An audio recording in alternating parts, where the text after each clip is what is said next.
So if you're asking yourself why would I want to farm my Necramech now, they are going to be usable on the new missions in the Lewis Prey update that comes out on November 30th. And what you'll be able to do with them is equip an arch gun onto them and do just pretty insane damage.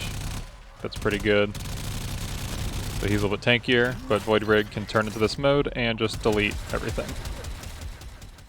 Alright, so if you want to build your Necramech, first things first, you have to get a blueprint for your Necramech, and you do this by completing the Heart of Deimos quest. You get this quest really early into the game, so you all should have it if you haven't already completed it.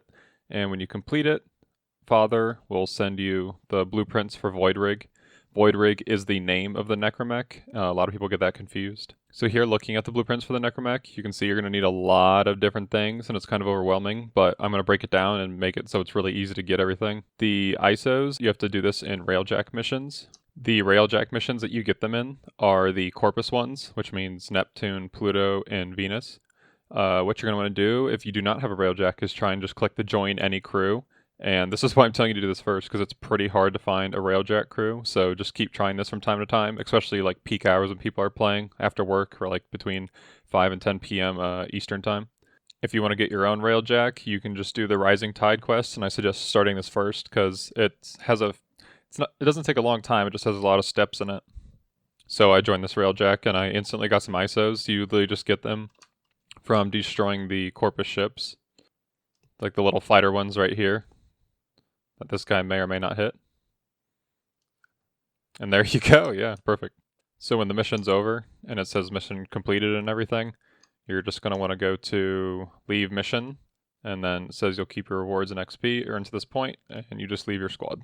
Next, for the Vernardo alloy, we're going to have to go to Fortuna. Also, we'll need to get some other components there to craft other components for these. While you're in Fortuna, go ahead and go to Smokefinger. From him, you can buy the plasma drill to farm all the ore and gems we're going to need, and also go ahead and buy the blueprint for the Vernardo alloy. Once you're out in the Orb Vallas, you're going to want to go to the cave that's right here. Most of the caves in the Orb Vallas are not very good, but this seems to be the best one. While you're in this cave, you're going to need 60 Venerol and 60 Traveride. You get them both from the red veins here, the ore veins.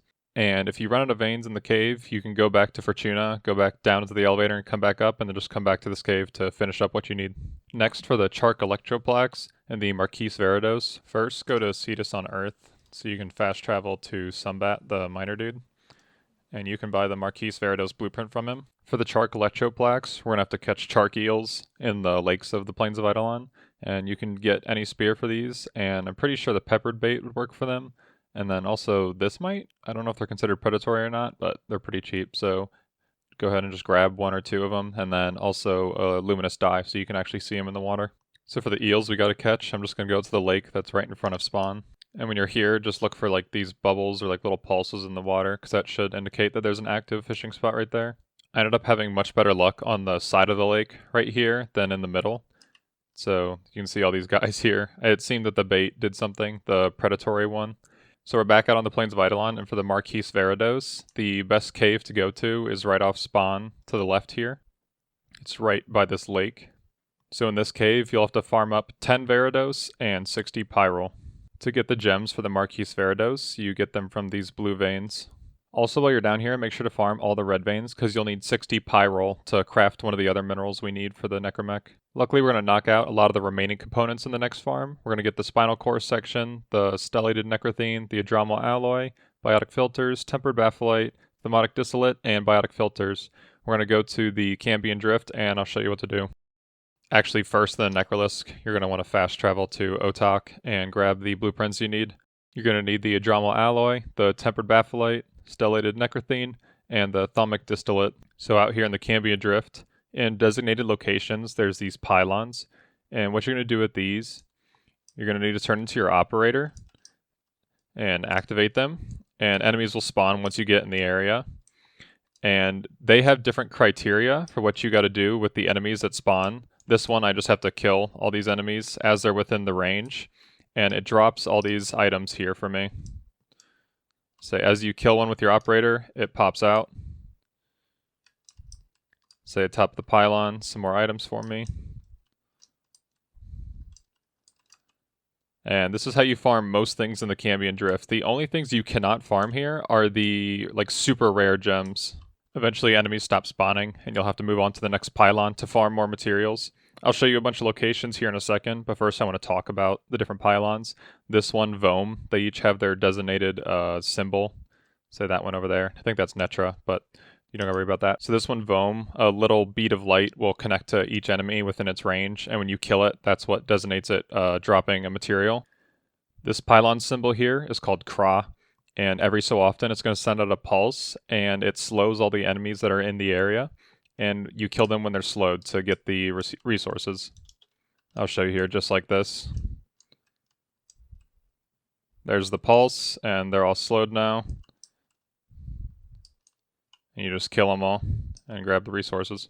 This pylon symbol here is called Ris, and it's very similar to how the last one, Kra, worked, but instead of slowing enemies, it blinds them. So the route I take to farm these pylons is right here at the start. There's one that can spawn. They don't always spawn every single time. Here's a Vohm that spawns right here. And then it spawns right here is the next one. And another one. Right there. And then I think, one can spawn like back here, one can spawn there, and then one can spawn there. Then one can spawn up here, and then you just go back into the Necralisk and come back out. The only ones that you need to farm are Vohm, Ris, and Kra, because the rest of them are more trouble than what they're worth. You just skip them. Only farm those three, and then come back inside and go back out. The next thing I'm going to tell you how to farm is the damaged Necramech pod, the casing, the engine, and the weapon. For the damaged Necramech parts, you're going to have to do specific missions that Mother has. They're these isolation vault. There's 3 tiers of them. Each one you have to kill a Necramech. Tier 1 you kill 1 Necramech, Tier 2 you kill 2, and Tier 3 you kill 3. Which basically the benefit of that is there's some starting stages of the bounty that you have to do every single time. So the more that you kill after those starting stages, the more efficient it is.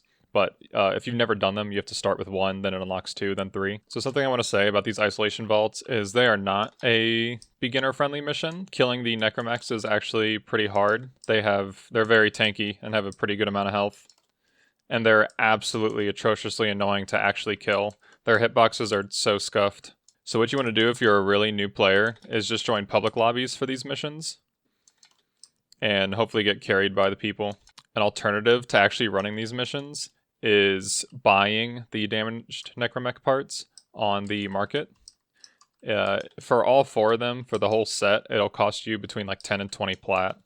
To kill necramechs, you're going to want to put radiation damage on your weapons. It's the most effective against their armor.